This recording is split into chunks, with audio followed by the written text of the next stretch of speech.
uumamni kana mammaatti wanti isin kadhadhu ani baay'ee dubbadhee waan an fooduu hin qabu mucaa koo dhabeera wanti sinnaa garachanii inni mucaa kootii akkanatti dhangala'ee akka namne waaqanaa kadhadhaa waaqanaa kadhadhaa waaqanaa kadhadhaa waaqatu waan hundumaa innaa mucaan koo akkana ta'us waaqatu arge namni argine waaqanaa kadhadhaa waaqatti naa boo'a waaqanaa kadhadhaa inni mucaa kootii akka dhangala'ee itti nafe hammanuman jedhan ulfaadhaa.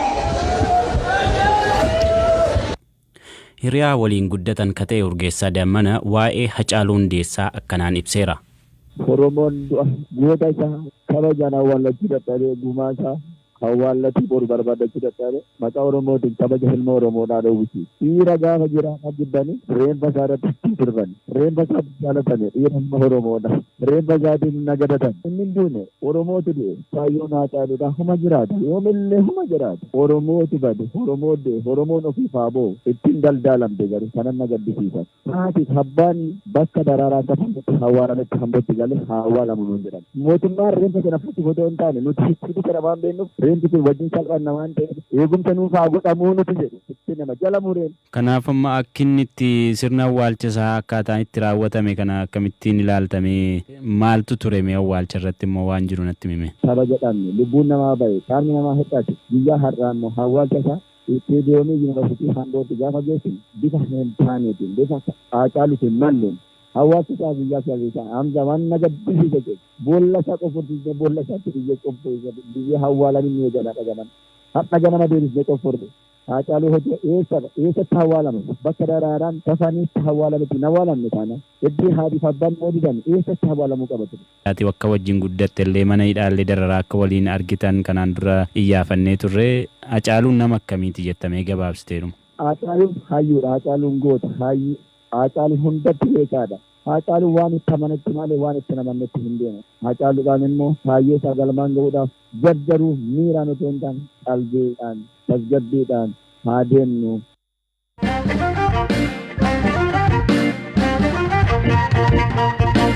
Ajjecha Hacaaluu Hundeessaa hordofee Koomishiniin Poolisii Federaalaa kaleessa galgala ibsa miidiyaaleef kennaniin gochi Jawaariif obbo Baqqalaan hoogganamaa ture ajjechaa waxabajjii 15 irra deebi'uuf kaayyeeffate ture jedheera. Reeffa artist Hacaaluu Hundeessaa gara maatii isaatti osoo fudhatamaa jiru daandii geeddarsiisuun fincil Finfinneetti eegalamee Finfinneetti akka xumuramuuf sochii godhaniiru jedhan.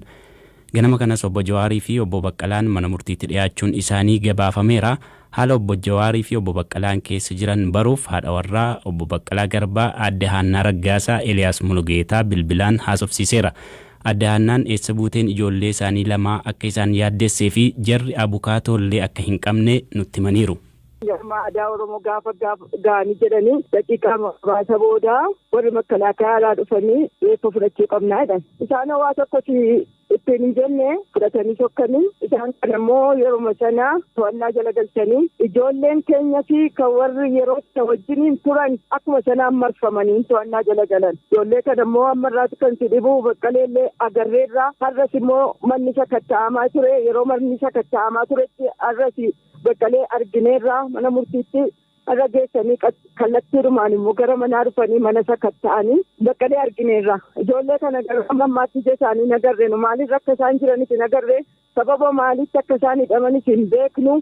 Haalli fayyaa isaanii hoo maal fakkaata dhukkubsataniiru dhiibbaa dhiigaa waan akkasii kan jedhamu jira. Haalli fayyaa isaatii kaleessa ganamaa hin dhukkube qoricha fidaatii jiranii nutti dhaaman qoricha immoo qoricha dhiibbaa dhiigaa qaba Baqqaleen qoricha walirraa hin cinne fudhata aariidhuma natti fakkaata qorichicha guyyaa lamaaf hin argatin sababa tureefi dhiibbisaa baay'ee ol ka'e. Iddoon isaan itti qabamanii jiran eessa ture? Poolis Koomishin Maayikalaawii duraanii irraa xinnoo achi meetira yaraa kan fagaatu achi kan isaan jiran soostinyaa poolis xaabiyaa jedhan dur kan waaman. Har'a mana murtiitti dhiyaataniiru wanti jedhamu jira. Isarratti abukaatoo qabu Baqqalaanii fi Jawaar haalli ture akkamiin achi deemtanii turtanii mee kanuma gabaabsaatiin natti himaa. Maali hin deemne isaanuma qofa fuudhanii dhaqanii himati isinitti banameera jedhanii himanni baname kun immoo akka isaan jiranitti mata ajjeechaa jedhanii abukaatoo immoo ammaatti hin dhaabbanne egaa. Maaliif ilaata? Isaantu hin barbaanne moo hin eeyyamamneefi? Eeyyamamnee nama argachuu hin dandeenye nuuniyyuu nama tokko qofa kan ol seenee kaleessa sa'a booda sa'a 9:10 walakkaa keessa kan nyaata kenneefi uffannaa kenneefi isayyuu ijoollee keenya sana immoo ijaanis hin agarree poolisiitti wayyaa kennineefi biraa deemne isayyuu. Kanaafuu lamaan isaaniiyyuu iddoo tokko jiru jechuudha. Jiraachuu mooraadhuma tokko keessa jiru. Kanaafuu ijoollee keessan boontuun akka qabamtee fi kanneen biroo eenyudha? Boontuu Baqqalaa Garbaa, Saamu'eel Baqqalee Garbaa, Kiyyaa Balaachoo. Gama maatii obbo Jawaar Mohammadiin wanta jiru ammoo qondaalli paartii KFO obbo Addisuu Bullaalaa kana nuun jedhaniiru. Maatiin akka deemee gaafatu maatii yeroo socho'uuf jedhanu poolisii humna poolisii mana isaanii marsee jiru dhoowwamanii manaan baatan jedhaniini odumaa wanniirraa miidiyaarraa afaan amma dhageenye kana malee qaamaan dhageenye dubbisuu hin dandeenye karaa sana deemuun hin danda'amu haalli jiru rakkisaa ture. Maatiin obbo Jawaar Mohammad mana isaanii keessaa akka hin baane dhorkamaa jiru jechuudha. Dhorkamaa jiru obboleetti Jawaar argee ture raadiyaa jedhamti raadiyaa argee ture. Isii wajjin haasofnee turre nyaata geessaaf jenneeni yeroo nyaata geessuuf nyaata isaanii bilcheessanii qabatanii ba'uuf jedhanu manaan baatanii inni achumaan mana keessatti furamanii mana keessa jiru isaanii. Obbo Jawaar Mohammad nyaata lagatanii turanii wanta jedhamu haasa'amaa ture waa'ee isaa wanti quba qabdan jira. Dubbiin asni ture kaleessa maatii isaa ergiin isaan qabamanii gara geeffamaniin booda maatii keessaa barbaadee obboleettiin isaa argitee turte obboleettiin yeroo achi deemtu isaanii uffata qofarraa fuudhanii inni nyaata nyaatu waan jedheef nyaata kennuufii hin dandeenye lagannaa nyaataa gubbaa jira bakka garagaraatti isaanii dhageenyeerra bakka laafisaa kutaa tokko keessa kan jirretti dhageenye.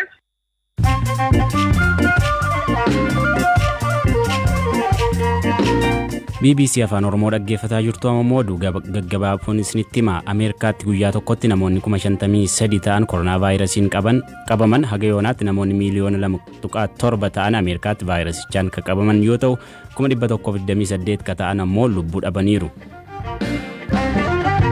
Afrikaa kibbaa magaalaa Cape Town keessatti poolisoonni 4 nama qullaa ture mana keessa yeroo harkisan viidiyoo irratti argamuun booda yeroof hojiirraa ari'aman.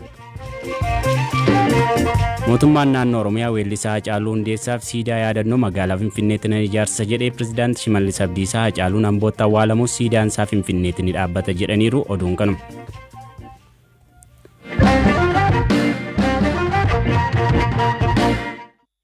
Ajjecha artist Hacaluu Hundeessaa mormuuf dheengadda hiriirri erga geggeeffame booda Finfinnee dabalatee magaalonni Oromiyaa hedduun ammallee miira sodaa keessa akka jiran iyyaafanneerra. Jiraataan magaalaa Dodolaa tokko magaalaa keessatti kan mul'atan humnoota nageenyaa qofa jedha. Dhukaasa banameen namni ajjeefamuuf hedduun miidhamuu akka arges nutti himeera.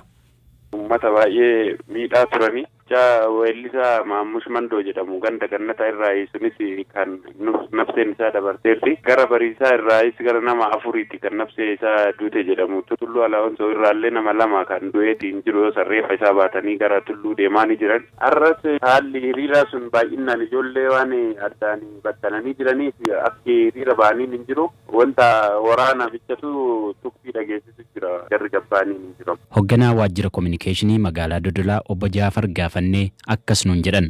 Lubbuun namoota nama 8 beekaa ani akka dhageetti namoota 8 beekaa nullee garuu sodaaf jecha olii gad hin baane madooni Dr. Zaad bira jira jedhanii dhuunfaa Madda Walaabuu. Hospitaala Madda Walaabuu kan magaalaa Dodolaa keessatti argamu irraa hojjetaan dubbisne tokko namoonni 6 du'uu fi hedduun akka madaa'anii gara hospitaala isaanii dhufan nutti himan. Nama 31 kan madaa'e kan du'e asitti nama 6 hundinuu xiyyiidhaan 31 no.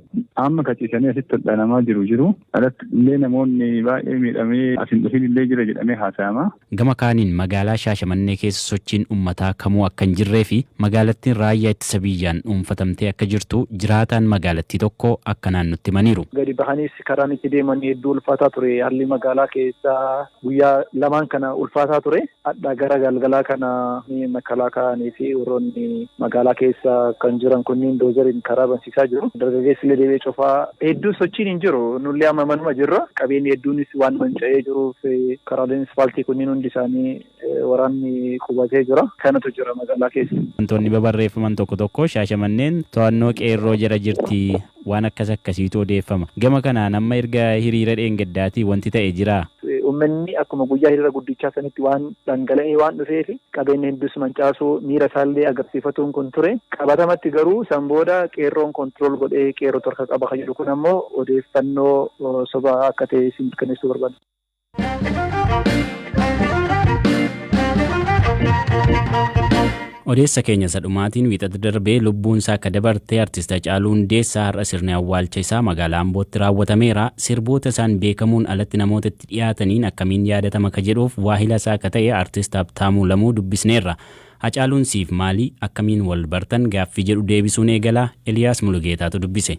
Ani Hacaaluun kan wal barre bara 2010 guyyaa wal barre sanaa gaafne garuu haga torban lama dura lubbuun isaa darbuuf jedhutti yoo xiqqaate torbanitti guyyaa tokkotu wal dubbisine wallee hin bulleen baay'ee wal hordofna. Hacaaluun